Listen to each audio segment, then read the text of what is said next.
یہ ایک چھوٹا سا 5 کمروں کا اسکول تھا۔ یہاں پڑھنے کے لیے ٹاٹ گھر سے لانا پڑتا تھا۔ درمیان میں پانی کا ایک نلکا اور چھوٹا سا حوض تھا جس میں ہم تختیاں دھوتے اور ان پر گاچنی ملتانی مٹی مل کر دھوپ میں سکھاتے۔ صبح کی اسمبلی میں قطار در قطار کھڑے جب اقبال کی دعا لب پہ آتی ہے دعا بن کے تمنا میری یک زباں ہو کر پڑھتے تو میں اپنے دن یاد کے ماسٹر کا چہرہ دیکھ رہا ہوتا، خوشی سے تمتمایا ہوا، اور پھر جب ان کا ہاتھ دعا کے لیے بلند ہوتا اور ہم بچے ان کی دعا کے بعد بلند آواز سے آمین کہتے تو پتہ نہیں کیوں ان کی آنکھوں کے اتنے آنسو چھلکتے کہ ان کی سفید داڑھی بھیگ جاتی۔ مجھے آج بھی وہ دعا یاد ہے جو انہوں نے ہمارے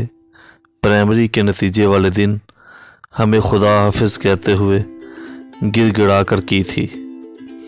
اے اللہ، یہ بچے تیرے محبوب رسول صلی اللہ علیہ وآلہ وسلم کی امت کے پھول ہیں، ان کو کامیابیاں عطا فرما، ان کی زندگیوں میں صدیق اکبر کی صداقت، عمر فاروق کی عدالت، عثمان غنی کی سخاوت اور حیدر کرار کی شجاعت کی جھلک پیدا کر۔ معلوم نہیں یہ اس نیک انسان کی دعا کا اثر تھا یا ہمارے نصاب کی کتابوں میں جگمگ کرتے ہوئے ماضی کے ذکر کی تاثیر تھی کہ میں یہ میرے سکول کے ہزاروں ساتھی جو زندگی کی کامیابیوں کے کتنے زینے طے کر چکے ہیں، لیکن ان کے دلوں سے ہیرو اور ان کی یادوں سے یہ کہانیاں محو نہ ہو سکیں۔ دنیا میں پرستش کا کوئی بھی معیار آ جائے، ہمارے لیے صداقت، عدالت، سخاوت اور شجاعت کا معیار یہی لوگ رہے۔ لیکن آج ان ہیروز کو ہم سے جدا کرنے کی تیاریاں ہو رہی ہیں، اور یہ آج ایسا نہیں ہو رہا بلکہ اس کا سفر بہت طویل اور کہانی بڑی دلگداز ہے۔ آئیے میں آپ کو تاریخ کے ایک چھوٹے سے سفر پہ لیے چلتا ہوں۔ یورپ جب نپولین کے زمانے میں ہونے والی طویل جنگوں سے فارغ ہوا اور لاکھوں انسانوں کے قتل و غارت کے بعد قدرے سکون کی حالت میں آیا تو اسے 11ویں اور 12ویں صدی کی صلیبی جنگوں کے دکھ اور صدمے یاد آنے لگے۔ دنیا بھر کی عیسائی مشنریوں کو ان کا مکمل ادراک تھا کہ خواہ جنگ ہو یا تبلیغ، مسلمان ایک ایسی قوم ہے جس کو مذہب پر مجبور نہیں کیا جا سکتا۔ 1219 میں سینٹ فرانس کی مثال بہت اہم ہے، جو شدید صلیبی جنگ کے بعد جب مصر پہنچا تو وہاں لوگوں نے کسی قسم کی مذہبی بحث میں حصہ لینے سے انکار کر دیا، اور اس کے ساتھ ہی نہ تو مسلمانوں کے ہاتھوں ذلیل و رسوا ہوئے، نہ مارے گئے، اور نہ ہی لوگوں نے ان کی باتوں پر کان دھرا، جس کا بدلہ انہوں نے اسپین اور مراکش کی آبادیوں میں تشدد اور بربریت سے لیا۔ لیکن اب یورپ کی 4 بڑی سلطنتیں برطانیہ، فرانس، پرتگال اور دل ندیزی مسلمان ملکوں پر چڑھ دوڑیں۔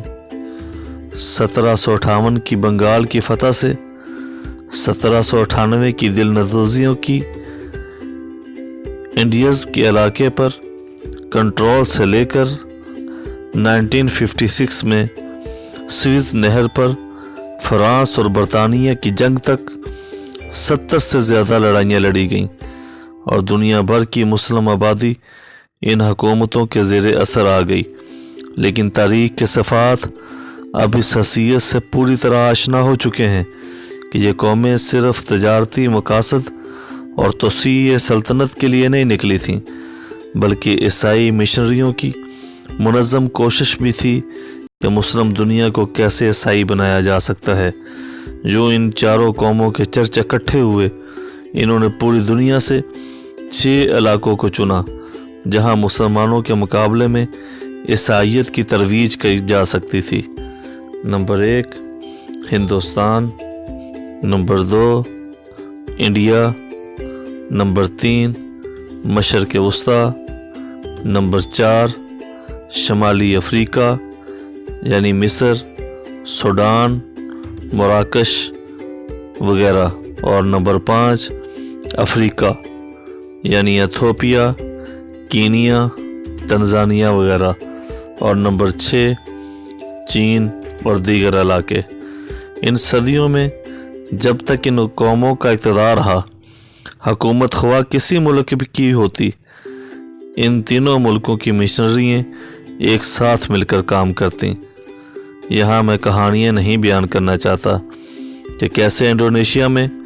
حج پر پابندی سے لے کر مسلمانوں پر ملازمت کے دروازے بند کرنے تک، الجزائر میں جا بجا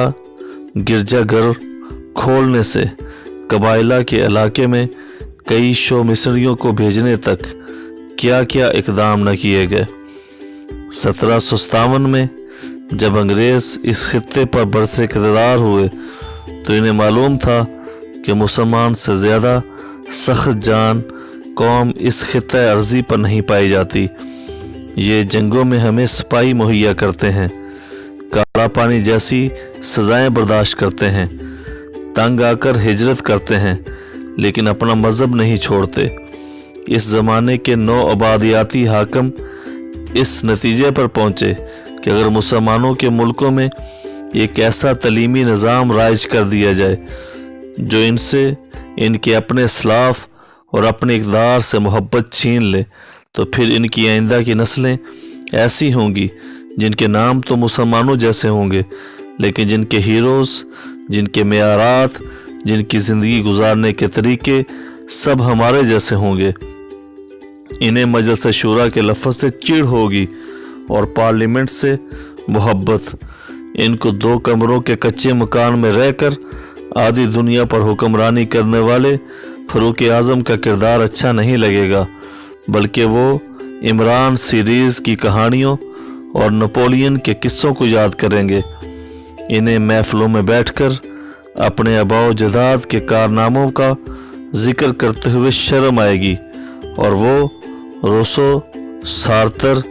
جان آف آرک اور شیکسپیئر جیسے نام لے کر اپنا سر فخر سے بلند کریں گے، اور پھر ایسا صرف 100 سال کے اندر ممکن ہونے لگا اور ایک شرمندہ قسم کی مسلمان قوم بنتی گئی۔ اسی طرح کی بے شمار ویڈیوز کے لیے ہمارے channel the message T V کو سبسکرائب کر لیں، ساتھ میں بیل آئیکن دبا لیں تاکہ ہر ایک لیٹسٹ ویڈیو کا نوٹیفیکیشن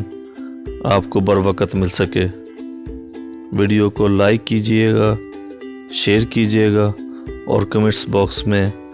اپنے قیمتی آراء سے ہمیں ضرور مستفید فرمائیے گا۔ میں ان تمام احباب کا شکر گزار ہوں جو ہماری ویڈیوز کو لائک کرتے ہیں، شیئر کرتے ہیں، اور اپنی قیمتی آراء